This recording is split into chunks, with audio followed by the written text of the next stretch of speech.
America's Book Club is brought to you by these television companies and is supported by the Ford Foundation.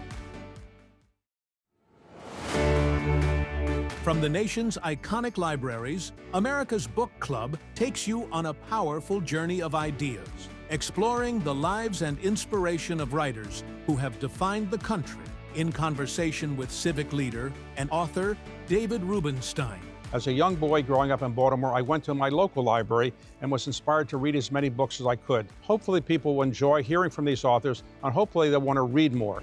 Now from the Great Hall of the Library of Congress, author of more than 50 #1 bestsellers, master of the legal thriller, John Grisham.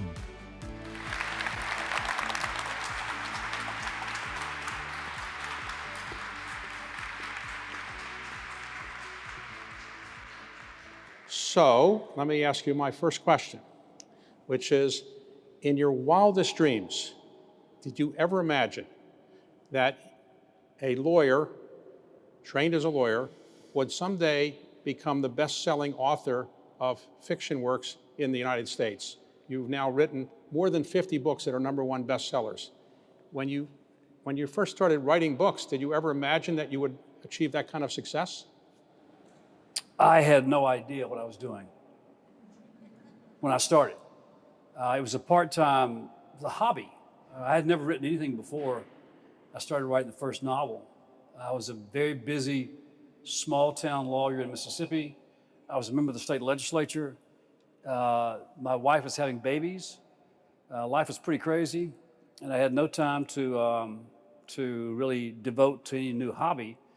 I was also, after a few years in the trenches, pretty disillusioned with the law. And I realized then that you couldn't make a lot of money as a small town lawyer.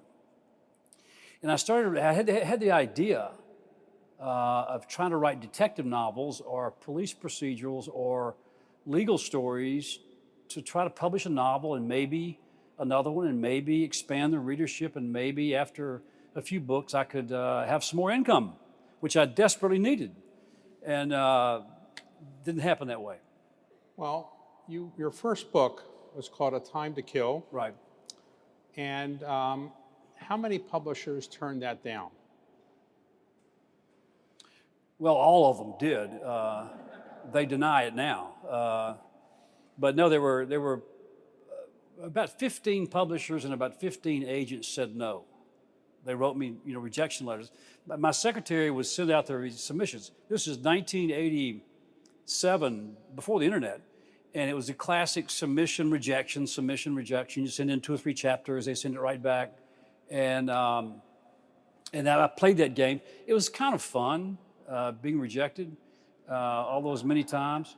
The first rejection letter I got was from a senior editor at Doubleday. I've been with Doubleday for 35 years now. And it was a personal note written by this senior editor. He said some nice things about the book, A Time to Kill, but said no.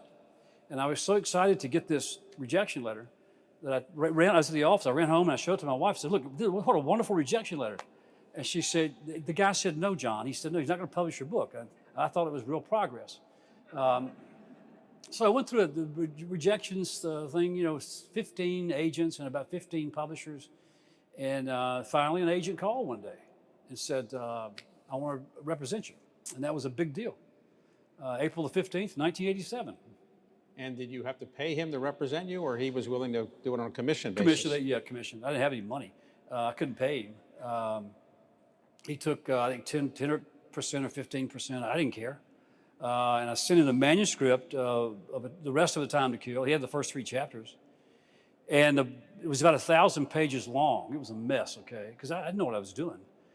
And he took the manuscript, and when I sent it to him, I sent the whole thing to him by FedEx, and I waited till like 11 o'clock, the next morning, and I called his office. I said, hey, did you get the book? And he said, yeah, don't call me every day, okay? I'm gonna give you some advice. Listen to me. You start writing the next book, okay? By the time you are finished with it, I will have sold this one. Plus, it'll keep you busy, and you won't be calling me every day. And it was great advice. So your first book, did he actually get that sold? Yeah, he went back to everybody who'd already said no, and they said no again. And then he found a very small, unknown publishing company, brand new startup in New York, and they bought the book, and they published it in June of '89. They printed 5,000 hardback copies, and I bought 1,000. And how many were sold? Well, I finally sold 1,000. In my little hometown outside of Memphis, there was not a good bookstore. We had a nice library. So I went to the librarian and I said, hey, buddy, let's have a book party. I've never done this before, but let's figure it out. And I'll bring all these books in, because I got 1,000. And we'll have a big pile of books. I'll invite all my friends. I grew up here, okay? These people had elected me to the state legislature. Family, friends, I knew everybody in town. And I thought I was very popular. And I said, we'll have us a big book signing. We have photographs of my kids who were 6 and 3 climbing on 1,000 copies of A Time to Kill, just stacked up everywhere. And we had a big party. And when the party was over, I still owned 882 copies of A Time to Kill. Now they're pretty valuable, but... Well, yeah, but I had an invoice coming to pay for the things. And so I went back to the librarian. I was so depressed. I said, hey, pal, I can take this show on the road. Do you have any other buddies in the library business? And he said, sure. So 35 libraries later, I finally sold all of the copies of A Time to Kill. Okay. You've sold those, but at the time you were working on selling them, were you writing your next book? I was writing, yeah.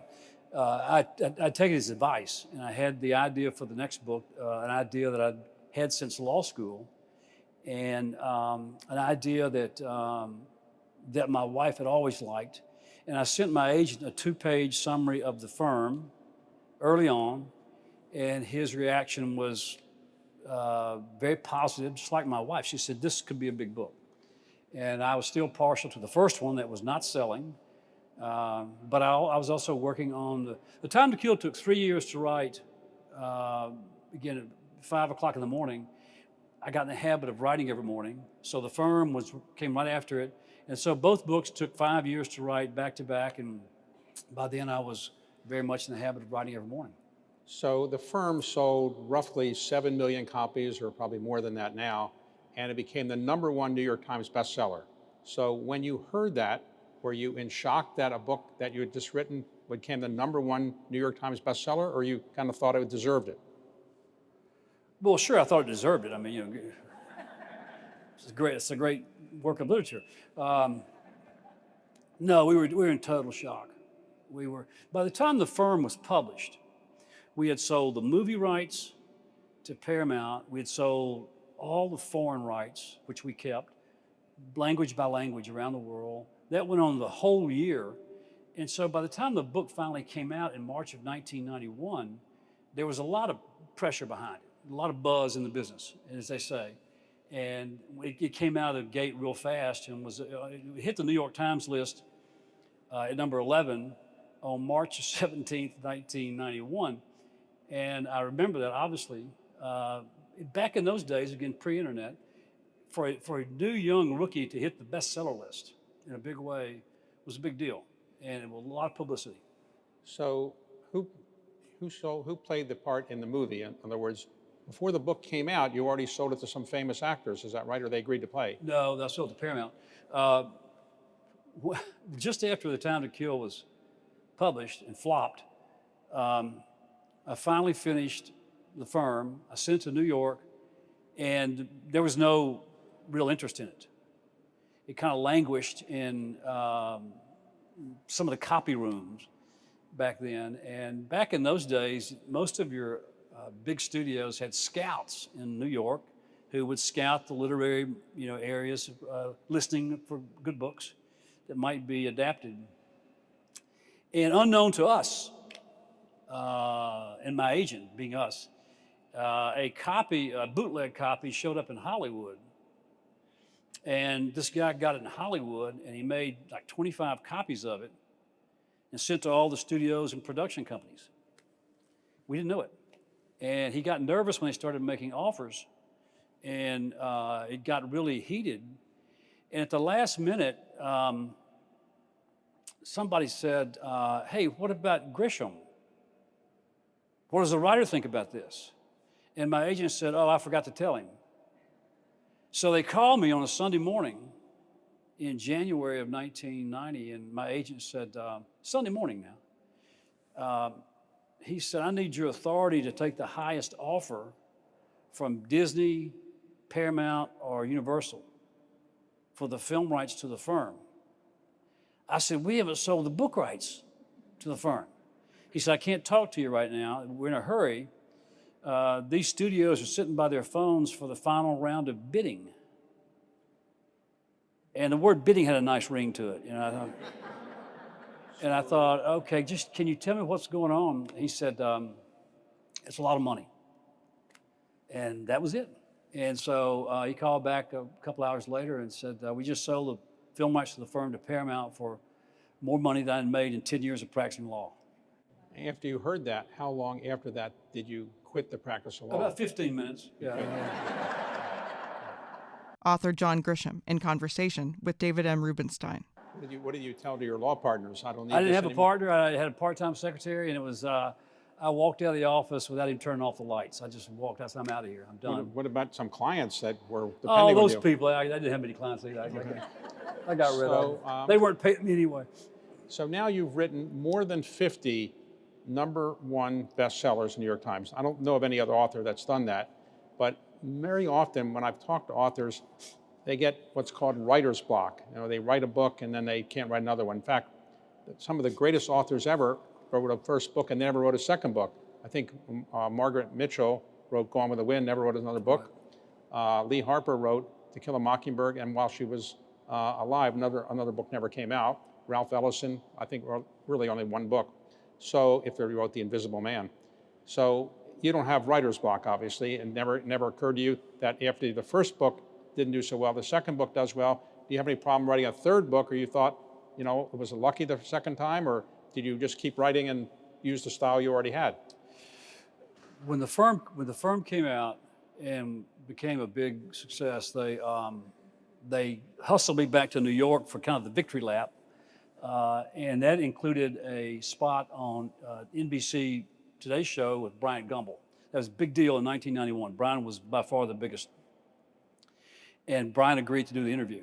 And that was a lot of attention.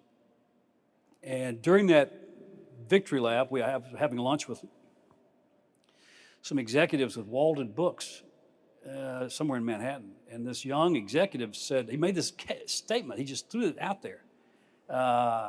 He said, oh, the big guys come out every year. I never thought about that. I mean, I've always read a lot of books, a lot of popular fiction. I'd never thought about the fact that the big guys come out every year. He said, oh yeah, look at Clancy, Michael Crichton, Stephen King, Robert Ludlum. All your big commercial writers come out every year. And I thought, I didn't play dumb. I thought, well, that's intriguing. I hustled back home and I finished the Pelican Brief in 45 days. And it's been a book a year ever since. When you were writing the Pelican Brief, did you write it with the idea that Julia Roberts was going to play the role she ultimately played? Well, sort of. Back in those days, and again, this is 30 years ago when they used to adapt my books. I haven't had a movie made now in 20 years. And I'm actively in the game trying to make it happen. It's not happening. When they sold the firm, we talked to some executive at Paramount. He said, we're going after Tom Cruise. He said, don't get excited. You never get who you want because they're busy or whatever. I had sent a 2 or 3 page summary of the Pelican Brief as I was writing it to my agent, who leaked it to a Hollywood director named Alan Pakula, a very famous director. Alan read the outline and said, I want to buy this. He said, I want to buy it for Julia Roberts. And I hadn't even finished the book. So we were thinking along those same lines, at that time. And we got lucky and got her. So talk about, if you can, the writing process. Some writers write a couple pages a day, they say they're done. Some say they write until they just can't think anymore. Some do it different ways. Some write longhand, some by computers. What is your process by which you can write a book a year, and how do you do it? And are you very regimented in the way you do it, or very haphazard? Well, there's no formula to it. I hear people say it's a formula. It's not really a formula. There are a lot of stories. Even though I stopped practicing law, I still am intrigued by the law. I love stories about law firms and big-time flamboyant trial lawyers and litigation and trials and courts and appeals, and that's where I kind of live. That's my area of interest. So I'm always reading, not researching, but just pleasure reading about those issues. And when you when you watch lawyers, the material is endless. Okay, there's just a lot of material, and a lot of good stories that I've just got stacked up, and issues that I've just I collect magazine articles and even books about all different types of issues. So there's no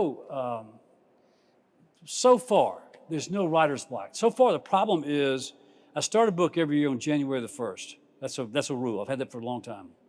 I make myself start, and toward the end of the year I start thinking about what's the next book. What's the best idea I have for the next book? And so far there are always several ideas, 2 or 3 ideas. And then I'll pick the best idea on January the 1st, and I'll write 1,000 words a day for 5 days a week for 6 months with the goal of finishing by July the 1st. And do you write longhand or computer? No, I wrote A Time to Kill in longhand, and I wrote half of The Firm in longhand. But this is 1988. By the time I was halfway through The Firm, I bought one of the first generation Olivetti little word processors with a tiny screen. And so I finished the book on a word processor, and now it's all computer. So I've often wondered, fiction writers, when they start a book, do they really know how it's going to end, or do they kind of make it up as they go along, or do you know exactly what's going to happen at the end when you start? I have certain rules about writing popular fiction, and one of the rules I'm certain about is I never write the first scene until I know the last scene. John Irving is a hero of mine. I love his books, and we were doing an interview in Toronto a few years ago, and I asked him, I said, is it true that you have said, you write the last sentence before the first sentence? He said, that's true. I'm not that smart, but I know the final scene. I know where it's going. When you write suspense and mystery and thrillers, you better know where you're going. It goes fast. And if you always know the ending, it's hard to get lost. Okay, so when you're writing, you write from, let's say, 9 to 12. At 12, you say, I'm done, and I go have lunch, I go downtown. What do you do for the rest of the day? I started about 7:30 in a little office behind the main house where we live on a farm. And you take calls, or you interrupt? You're allowed to be interrupted? The office has no phones, no fax, no internet. Remember the fax? Remember those days? Fax machine? No music, no interruptions. I still love the 7:30 to 9 o'clock early hours. That's very, very productive. I go back and forth to the house. There's a laptop in the house. It's online. I don't work online out of fear of thievery. But I write 3 or 4 hours, pretty, with a lot of enthusiasm. And when you do that, after 4 hours, my brain's pretty well mush. I got to take a break. I go do something physical, go to the gym, go play golf. I have an office downtown in Charlottesville, and I go there to do the business end of it, interviews and things like that. And okay, so you write to let's say July 1. You're done by July 1.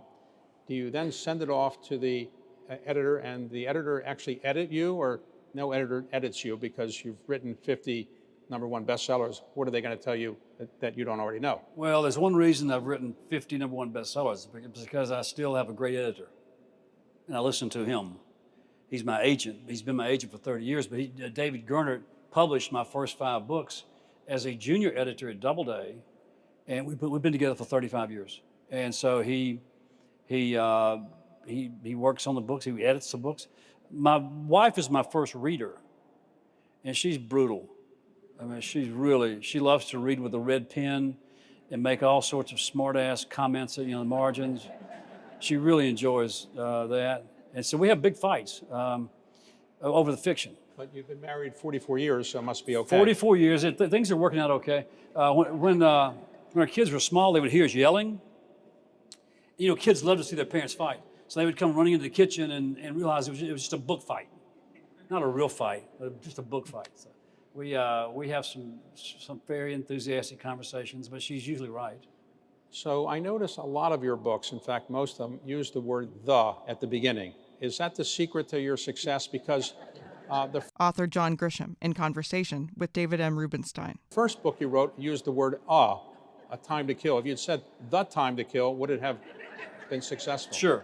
Yeah, I screwed up big time. No kidding, this is a true story. When I wrote The Firm, I didn't have a title for it. And to me, The Firm was just a working title. I sent the book off to New York. The Firm, I said, that's not going to last. Looking back, it's hard to believe. When that worked so well, I wanted to use the brief for the Pelican brief to get even shorter, but for some reason I couldn't do that. Then the client, the Chamber of the Appeal, here we go all the way down. And so titles are very difficult. I would love to have the great titles. You mentioned a few of them. The good titles have been used. To Kill a Mockingbird, The Grapes of Wrath, In Cold Blood. Think about it. All the great titles are gone. I can't. Well, so I'm stuck with The Widow. Now, as we talk, you have another book coming out called The Widow. And can you tease us a little bit about what it's about, or it's a secret? Oh no, it's not a secret. It's the first mystery. It's the first time I've written a true mystery, not who done it, but did he do it? It's patterned after Presumed Innocent that Scott Turow published in 1987, which is a huge book. I read it then, and it had a huge impact on me as a writer to get off my rear end and finish my first novel. And as Scott and I are friends, I've told this story to him many times. But Presumed Innocent was this huge, huge book. The same summer with Bonfire of the Vanities. So it was a good summer for readers. But it was a classic. The lawyer was on trial for murder. Did he do it? And it's brilliant. And one of my favorite books. And I've thought about that over the years. I'd like to try that myself one of these days. And so The Widow is a story of somebody I know very well, a typical small town lawyer in a fictional town in Virginia, 2 hours, hour and a half west of here. And his practice is not doing very well. He's been hammering away for 18 years. And he has a client come in one day, a widow, who wants a new will. And she has no family, not many friends. She's very private.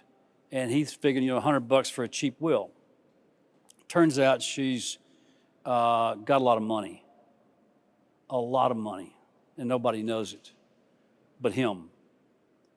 And so he starts thinking of ways he might, ethically crank up some business with her and make some bigger fees. And so lawyers do that? I've read about lawyers who do that. I never could. I never had a rich client, Dave. Where were you back then when I needed a real wealthy client? I never had one. So he starts doing all kinds of things he shouldn't do. And a year later, he goes to trial for her murder. That's a tease. He's accused of murder. He goes to trial for her murder a year later. Okay, well, we'll find out what happened when the book comes out. Go buy the book. So let's talk about your own background. Where were you born? Jonesboro, Arkansas. And your family did what? What did your father and mother do? My father was a cotton farmer the first 7 years of my life. Life on the farm was very difficult. And we picked cotton and chopped cotton like the other kids, and it was not any fun. And each year, my father got deeper and deeper in debt. And the most important most important moment in my life was when I was 7 years old, and my parents decided to flee the farm in the middle of the night. It got us away from that lifestyle, got us into a better world. And so my father got a job as a bulldozer operator for a construction company, a good company. They moved us around every summer to a different town for a different job. And that was a great part of my wonderful childhood, great parents, big family, all that kind of stuff. But by the time I was probably 15, things had improved dramatically. My father was selling heavy machinery and doing very well, but the first few years were rough. So your interest was not in being a writer at the time, I assume. You were interested in something more important, being a baseball player. Well, yeah, I mean, that was, in those days, back in the early 60s, the Cardinal baseball game was on, we never missed a game. It was on the radio somewhere. If we were in the house, it was on the kitchen counter. If we were in the car, it was on the radio. I have vivid memories of playing Little League baseball, hot summer nights in these small towns where the whole town shows up for the game. And there would be several transistor radios. You could hear them all over the place. There'd be one in our dugout. And we always knew the Cardinal score. We always knew the game, who was ahead. We knew all the other players. That was just a way of life. My father idolized Stan Musial. My grandfather listened to the Cardinals, Dizzy Dean, and the Gas House Gang in the 1930s and 40s with the first radio he ever owned. There was not much electricity. So it was kind of a family tradition. And like all the kids on my street, I dreamed of playing for the Cardinals. So were you a pretty good player in Little League? No, I couldn't hit. But I was afraid of the ball. But did you play in high school? I was an average high school player. I tried to play in college. Played 1 year in junior college, set the bench, and I realized I couldn't trust my future to a coach that stupid. So I had to transfer out. I went to a bigger school, and I was actually on the field trying out as a walk-on one day in an inter-squad game when I faced a pitcher throwing 90 miles an hour. Now, that's no big deal nowadays, okay? It looks easy on television, right? Until you've seen that and experienced that, it's terrifying. And I ran for the dugout, and then the coach cut me the next day. That was the end of my career. And I was kind of glad to be done with it because I didn't want to see a fastball again. Well, you ever called up that coach and thanked him? Because if you had played baseball, you wouldn't be a great writer. We became buddies. He's a great old guy. So you ultimately went to college where, at Mississippi State? And then you went to law school at University of Mississippi? Ole Miss, yeah. Ole Miss. Okay. That's different than University of Mississippi? Yes, same. Well, that's the same thing, yes. Okay. And then you practiced law for how many years? Only 10 years. 10. But you also ran for the state legislature? When I was 28, I got elected to the state legislature as a Democrat in the state house at 28, which should be against the law in every state to be 28 years old.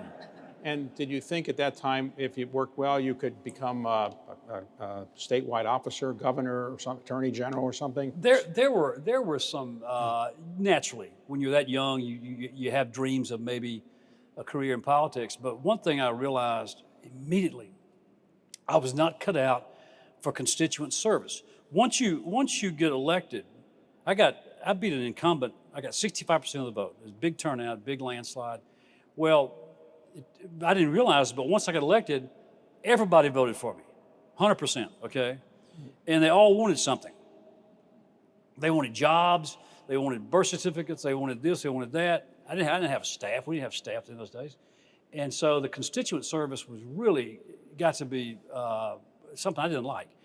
My second year in the legislature in 1985, the school teachers had a wildcat strike. They walked out because they were the lowest paid teachers in the country. I grew up hearing teachers complain about that in Mississippi. And they all came to Jackson and marched on the Capitol. And we were, in the Capitol, holed up, looking out the windows. We were kind of scared. And I went home that weekend, and I didn't want to go home. They were waiting on me at home. They caught me at church. They caught me in the grocery store. It was just all this constant, polite, but at the same time concerned. And I thought, I really don't enjoy these constituents. I reached the point where I really didn't like the voters. And when you're a politician, when you reach that point, it's time to quit. Yeah, probably. Yeah. I don't know if everybody has that same view, but maybe they should. So you decided to get out of politics. You're getting out of the practice law. the writing career is working. How has your life changed? In other words, now that you're a very successful author, are people coming to you all the time for investments or coming to you all the time for book ideas or with book ideas? How has your life changed, and where do you actually live now? We moved to Charlottesville, Virginia, 31 years ago to live for 1 year. And why there? It's a great place. Just fell in love with it. It's a great place to live. It's it's a college town, beautiful country. We love university towns, and our son went to UVA, our daughter went to UNC. So it's very much, after 30 years, it's home. Okay, and your wife went to University of North Carolina? She's a Tar Heel, yeah. Okay, so you're a Dookie. You go back between Chapel Hill and Charlottesville, and principally? We have a house in Chapel Hill, 3 hours away. We go to every UNC Tar Heel basketball game there. We go to every UVA home game in Charlottesville. So from January through March, it's all basketball. I'm getting kind of tired of it. My wife's a diehard Tar Heel fan. Have you ever been to Cameron Indoor Stadium at One Duke? time, and I'll never go back. Really? It's the worst place in the world. It was a Carolina game, and I don't know how many years ago, and Duke won. Duke won by 1 point. In the last 30 seconds, it was absolute bedlam.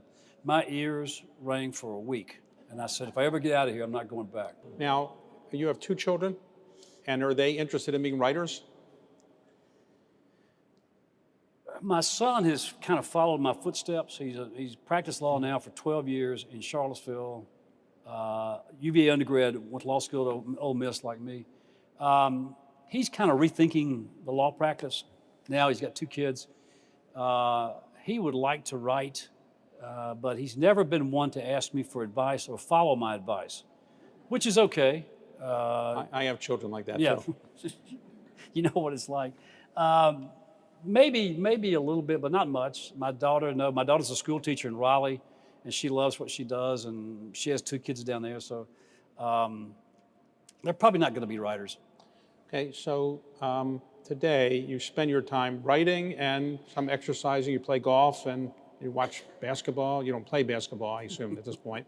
So for somebody that's watching this and wants to be John Grisham, a great writer, sells lots of books, what is your advice about how somebody can learn how to be a great writer? What is the secret to it, if there is one secret or several words of advice? I hate to give advice because it's easy to give and even easier to ignore. I tell aspiring writers certain things. First of all, you got to have a real career. Nobody graduates from college and starts writing for a living unless you're working for a newspaper or a magazine. But you got to find a career that is emotionally and financially satisfying, and you can pursue that career. And you have to live a little bit. You got to get beat up. You got to travel. You got to get hurt. You got to have some success. You got to live before you know what to write about, and treat the fiction like I did as a serious hobby. Anybody can find an hour a day. Until you're writing at 1 page a day, every day, nothing's going to happen. Writers love to talk about what they want to write or what they're writing or this or that. Don't talk your book to death. Get an idea, the best idea you've got, for any kind of idea, whatever you want to write about. Outline it. Get your story down as perfect as you can, and write at least 1 page a day. Sometimes it takes 15 minutes, sometimes it takes an hour. You can do it late at night, during lunch, or whenever. Scott Turow wrote Presumed Innocent on the train every morning from into Chicago. He had his seat on the train. He sat down every morning for 3 years, and he wrote Presumed Innocent. It takes that type of discipline to do it, but you got to do it every day. So today, if somebody wants to be a writer, your advice is start writing, and eventually maybe some life experiences will turn out to be okay. Not every writer will. But in your case, did your parents live to see your enormous success? Did both of them live to see that? Oh, yeah. I published a book called A Painted House about 20 years ago. No lawyers in it. No lawyers. Kind of a glorified childhood memoir of life on the cotton farm, tons of Cardinal baseball. That was me when I was 7 years old. And I wrote that book then. I think it was the first non-legal thriller I've written. And I wanted to write the book because all my life I'd heard these stories told by my father and my grandfather and my uncles about these crazy tales of living on the farm, growing up in rural Arkansas, and all this old family history. And I wanted to record that, memorialize that. And so I started writing the book. I told my parents. I relied on them heavily. For example, who had the first television in Black Oak, Arkansas? Who had the first telephone? How did my grandmother, when she canned peaches, I recall her doing that, she canned peaches and tomatoes. How did she do that? And my mom walked me through all that stuff. My dad talked about life on the farm, and they grew all their own food. They had to. They were farmers. Everything but coffee, sugar, and tea or something. They had to feed. They had to prepare food for the wintertime. So I got a really strong dose of what their lives had been like when I wrote that book. When you were a young boy, did you read a lot yourself, or reading wasn't that big a passion for you at that time? My mother did not like television, even back in the early 1960s. And so we watched some, but not much. As we moved from town to town. That was before C-SPAN started, right? Long before cable, long before streaming. We moved from town to town. Oftentimes we got there too late to sign up for Little League, but my brothers and my sister and I could judge the quality of life in any small town by two things: the number of books you could check out at the local library per week, and the quality of the Little League baseball field. And we would take stacks of books home from the library. My mother would always take us to the library and pass them around. And my mom would read to us, and my mom pushed reading. So yeah, it was a very, idyllic childhood. We didn't realize we were that poor, but we didn't care. So as an adult, what authors have you been most fascinated by or most impressed by, and who do you read now? When you're not reading John Grisham's books, whose books do you read? I get this question all the time, and I have no good answer. I read a lot of nonfiction stuff I wouldn't recommend to anybody.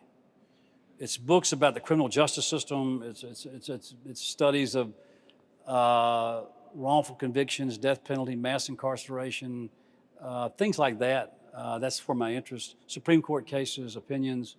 I see a lot of that stuff, and I've learned over the years. I really have to watch myself reading fiction when I'm writing fiction, because we all want to read the great writers, and if I do that when I'm writing, I catch myself doing things I wouldn't normally do. Just little words or phrases or longer sentences or shorter, so whatever, I just catch myself. So I try to lay off the fiction. But I've read a lot of people. I've probably more Mark Twain than anybody else. I still love Mark Twain. And if you're from Mississippi, I assume Faulkner? Well, there's a state law you have to read Faulkner. And every high school English teacher thinks she can explain the sound and the fury. And nobody can explain it, because Faulkner wasn't even sure what it was. We struggle with Faulkner. I still struggle with Faulkner. What about Steinbeck? Love Steinbeck. I had a great high school English teacher my senior year, and we were plowing through Faulkner, but she had mercy on us, and she let us read Steinbeck. And the first book was called Tortilla Flat, and I was a big jock football player. I thought I was a stud, and I wouldn't admit this in class, but I waited till after class, and I said, hey, I really like this Tortilla Flat. She said, okay, read this one. It's Cannery Row. Read this one, Mice and Men. So she took me through all the Steinbeck's books, and she saved the best for last with The Grapes of Wrath. When I read that, I thought, this is magic. Author John Grisham in conversation with David M. Rubenstein. So most great writers of fiction don't write nonfiction, as a general rule of thumb. There's some exceptions, of course. You write nonfiction as well as fiction. Is it harder to write nonfiction or harder to write fiction? And your subjects of your nonfiction book have often been legal-related subjects as well, and I'll deal with one of them in a moment, the question of innocence and so forth when people are convicted. But let's talk about the difference between writing nonfiction and fiction. What's harder for you, or what's more enjoyable for you? I much prefer the fiction because the nonfiction takes so much work. There's a lot of research to do, and you have to get it right. And you have to be accurate. With fiction, I'm not known for my accuracy. I just make stuff up, okay? And if they catch a mistake, I don't care. You fictionalize anything, but the nonfiction is, and these cases are still active. People are still alive, and I portray certain people, in a bad way because they were bad people or did bad things. And so you're always concerned about, offending someone. So yeah, I wrote one nonfiction book 20 years ago, The Innocent Man. I had no idea what I was doing. I'm not a journalist, but I love the story. And I wrote that book, and I said, I'll never do this again. It took 18 months. A novel takes 6 months. But the book did very well, and I got the idea. Once I got involved with innocence work and we're on the board of the Innocence Project and another one, Centurion Ministries, I started meeting a lot of the exonerees, people who served 15, 20 years for a crime they didn't commit, when the real killer is still loose. I met these people after they'd been exonerated, and they're very, very inspirational. And I realized every wrongful conviction should be its own book. The stories are so filled with drama and suffering and compelling, interest stories. And so last year I said, I'm going to put together my 10 favorite wrongful conviction stories, and I published Framed. And I said, no more nonfiction, never again. And now I'm writing another one. So you're on the Innocence Project board, I think that's right. The Innocence Project became well known in the United States at its inception because they were helping O.J. Simpson. Right. And some people say they were helpful in persuading the jury that the DNA evidence wasn't persuasive enough to convict him. Do you have any concerns about the O.J. Simpson conviction or not innocence verdict, I should say? Well, I think most people viewed that then and view it now as a bad verdict. That was not justice. But Barry Scheck was in the courtroom. He was part of O.J.'s defense team. And that's about the time he and Peter Neufeld started the Innocence Project because of DNA testing. DNA was in its infancy in 1994, early 90s. And Barry understood it. In Barry's role in the trial, they were trying to use DNA incorrectly, the police were. And because they just didn't know any better. They had not used it before. And Barry knew how to use it. And Barry pointed out to the jury what they were doing wrong with the DNA. I don't think he ever said O.J. Simpson to the jury it was innocent. I'm not sure he ever said that. But he asked me to be on the board in 2006, I guess. So 10 years later, and we had a discussion about that. And he still, he got a black eye because of that. But for all the good they've done, though, the Innocence Project now is up to 375 DNA exonerations. These are amazing stories of people who would still be locked away had it not been for the Innocence Project. So now you're one of the most successful authors in the world. You obviously have made some money doing this. You can do anything you want or you can do nothing. When you are not writing, what are your activities that you most enjoy? Is it being with your family? Is it playing golf? Do you have hobbies? Do you collect certain books or collect anything? What do you really enjoy doing? And what do you want to now do the remaining 20, 30, 40 years of your life, however long you have left? Is there anything you particularly want to do that you haven't done yet? Well, I think it's, you never want to reach a point in life where you say, I don't have any goals. I can't say that. I can't see slowing down anytime soon. I don't work that hard. I have not worked 40 hours a week in the past 35 years, okay? I don't hit it real hard. A few hours a day and a few hours. It takes longer than 6 months. 6 months for the first draft, but then it takes another 2 or 3 months. And then in the fall, invariably I'll get bored and I'll write a sports book. I've written 3 or 4 of those. I've written 7 kids' books, and I've got that series. I'll get bored, about this time of the year. and write a short book, small book. I have no desire to slow down because I'm not going, it looks fast, okay, but I'm not exhausted. I took up golf at the age of 55, which is total insanity. It's very frustrating. So what's your handicap? I'm not going to tell you. I don't even have one. I don't even keep score. My wife and I enjoy travel. We enjoy the grandkids and feel very blessed to have 4 of those little guys, and we spend a lot of time with them. And it's all about family and friends, and And your siblings?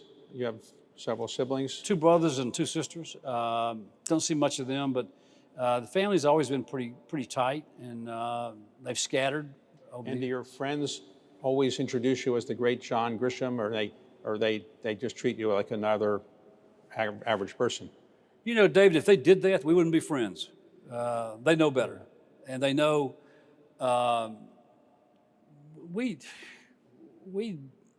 we're grateful for the success. We low key it. We don't, it's a very normal life, and it's always been that way. We kept it that way for our kids. It's still that way. So you were a collector of books. You do collect books, right? And you collect 20th century fiction? 20th century American authors, mainly fiction, yeah. Faulkner, Steinbeck, Hemingway, Fitzgerald, William Styron, Truman Capote, Philip Roth. I like the guys who are the writers. Some are women. Just got a Flannery O'Connor short story book. But there's several dealers. I like to play in that market. Several dealers who are always on the lookout. So we're at the Library of Congress now. Have you spent much time here over the years? Have you ever been here before? Been here before. No, I haven't spent time here. Your books, you don't really do a lot of research because you're kind of making it up, right? My research is mainly Google, which is pretty amazing. You can learn a lot just by. When I'm writing, I'll think of something I need to know. I have to look up, and I keep a little small list, and I'll take a coffee break and run to the house and check it out. It's amazing it's at your fingertips. We all know that, but it makes the research so much easier, and my job easier. And today, one of the great passions of your life is dealing with people who were wrongly convicted, right. I assume. So would you say of the people on death row, in your observation, is it 99% are not wrongly convicted, maybe Right. 1% are wrongly convicted? I don't know if it's 1%. Or less? There's I get the question all the time, how many people in prison are wrongfully convicted? What's the number? Well, no one knows. We have about 2.3 million people behind bars, which is the highest rate of incarceration anywhere the world's ever seen. So we have, way too many people in prison. No one can study the cases because there's just too many of them. But on one hand, you've got, as low as 2% estimate. On the other hand, you got 10%. That's between 40 and 200,000 people. There are a lot of them. There are a lot. And once I started meeting these people, there's a guy in Oklahoma. I wrote him a letter yesterday. He's been there for 40 years. And we've tried everything in the world to get him out, and still came within 1 vote in front of the parole board a few years ago and lost that. And I still think about him every day. So I mean, these people, they're real, and they're there, and they're suffering. Like this guy in Texas I went to see him 2 weeks ago on death row in Texas, and I talked to him, and I thought, I can't imagine what this guy's going through, counting the days down. And so I'm going to try to tell that story. So when you write a book, what you're trying to do is persuade somebody of what you think, or entertain them. When you write your fiction books, you have a message typically that you're trying to convey a message, but you're also trying to entertain people, I assume, right? I write 2 types of books: the entertainments, and my wife is always saying, just get off your soapbox and write a good thriller. Stop preaching. I hear that a lot, by the way, from her, and she's right. So The Widow is a good old-fashioned legal thriller mystery suspense book. There's no, as I say, There's no redeeming social value to it. It's just good commercial fiction. But Framed last year was wrongful convictions. The book next spring will be from Texas, will be wrongful convictions. And then I got to take a break from wrongful convictions. Have you ever thought of writing a book with your wife? No. Oh, God, no. It'd be worse than trying to play golf with my wife. I would never do that. I used to work in the White House for Jimmy Carter, and he later said that the only time he ever came close to getting divorced was when he and his wife were writing a book together. And they had so many fights that they ultimately decided not to do it. So I guess you're probably well advised. We've never even remotely considered that. It's not going to happen. No. But other well-known authors sometimes write books with other people. James Patterson wrote a book with Bill Clinton. Or would you ever consider a famous person to be a co-author with you? I cannot imagine that happening, no. I like to write my own stuff. The book I published last fall, Framed, it's 10 stories. I wrote 5, and Jim McCloskey wrote 5, a friend of mine. He 5 of his cases. He's a innocence advocate. And we had a lot of fun picking the 10 cases, but I wrote mine and he wrote his, and we published it together. I cannot see that happening again. It was a good experience, but I'd like to be in charge of all the material. Okay, so I guess you're not going to write something with a private equity person as your co-author, right? Probably not. No, but you could be a target. It could be. No doubt, I am many times. Author John Grisham in conversation with David M. Rubenstein. Look, you have been very generous with your time, and I want to congratulate you on being an inspiration to people that want to learn how to write books and enjoy reading books. And I can't imagine how anybody could write more than 50 #1 New York Times bestsellers. It's staggering. Do you ever pinch yourself about having achieved all this? You know, you get used to it after a number of years. You get really used to it. But I never take it for granted. They will call me in October, hopefully, late next month, and say, okay, The Widow is on the list at #1. And that's always a big moment. I've never taken it for granted. One day it's not going to happen. One day it's not going to be there for whatever reason. And when that happens, again, my wife and I both grew up with very strong values and very good parents. And a long time ago, when life started going crazy, back in the early 90s with the books and movies on top of each other, and it was, we were sort of blindsided. And we lost a lot of privacy that we really realized that we treasured.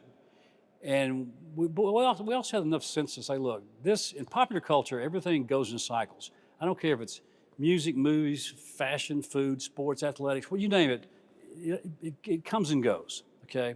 All this is great right now. But one of these days it's going to go away. And when that happens, let's be able to say, hey, you know, it was a heck of a lot of fun. We enjoyed it to the max, but we kept our feet on the ground and we didn't change. And that's what we have done.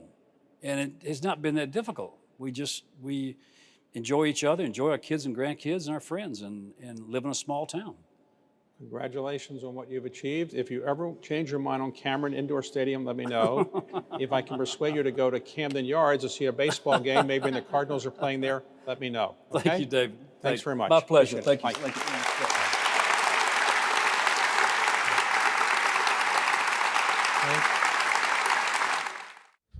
John Grisham and David Rubenstein visited the Library of Congress's main reading room and viewed some of the library's artifacts that related to Grisham's life and career. So if you want to go to sleep in Washington, D.C., this is the place to come. You can come here, nobody bothers you, it's very quiet, you're not allowed to talk. And then you can sit here and just sit there all day and just read your book. Probably the quietest place in Washington. Is it open to the public? It is, anybody can come. But if you're a student or a regular person who came in, you can request any book, and they have a pneumatic tube kind of system that would bring it to you eventually. See, when the Library of Congress was created, the idea for it was actually James Madison's. In 1783, at the Articles of Confederation Congress, he said, we should have a library for us so we know what we're doing here. They finally got around to it under the Constitution in 1800. Congress appropriated $5,000. They bought 300 books, 6 maps. And then they, basically what they did is they bought them in, the Library of Congress was then located in the Congress. When the British came in 1812, they burned the Capitol, and therefore they also burned the Library of Congress. So there were no books in the Library of Congress. So Thomas Jefferson had the biggest private collection in the United States. He offered to sell it to the Congress. He'd say, I have my books, you can take them now, I'll sell them to you at a fair value. Congress was upset about it. Why? Because he was not considered a Christian. He was considered a deist, believed in God but not Christ. Therefore, they're afraid that his books would have some things that were not really appropriate for the Congress. It wouldn't be anti-Christian. So they read every single book, made sure every book was okay, and ultimately he sold it to them, I think for, I don't remember the price, I think it was maybe $20-some thousand, and that became the core of the Library of Congress's collection. Then 1850s, there was a fire at the Library of Congress in the Capitol, and a large part of his collection was burned. So they've been, over the years, they've been trying to replace it, not with the actual books, but ones that are replicas of them, and they pretty much have done that. And then over the years, when Congress said that you have to have if you want a copyright, you have to send 2 copies here, that began the enormous collection, because everybody writes a book has to send 2 copies here to get their copyright. And then they began collecting other things, maps, comic books, audiovisual things, and rare books. And so they have this incredible collection now of about 143 million items, which is in this building, one behind it, which is called the Adams Building, John Adams. This is Jefferson, and there's one where the James Madison one. And then there's one in Culpeper, Virginia, for audiovisual things.